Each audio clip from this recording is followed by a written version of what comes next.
ঘরে যে করে দেবে সেটাও বোঝো না। শোনো পরীর মা কথাটি নাও না, সুদের টাকা না পেলে মেরে বিয়ে দেব না।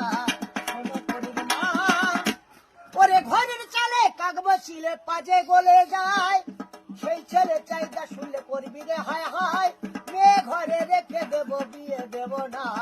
শোনো পরীর মা কথাটি নাও না, সুদের টাকা না পেলে মেরে বিয়ে দেব না। শোনো পরীর মা, পাড়ার লোকে বলে তোরা অতি ছোট লোক, মেয়ে ঘরে সাই না রেখে দেখাইনি আর চোখ, এক ঘরে যে করে দেবে সেটা বোঝো না। শোনো পরীর মা কথাটি নাও না, সুদের টাকা না পেলে মেরে বিয়ে দেব না।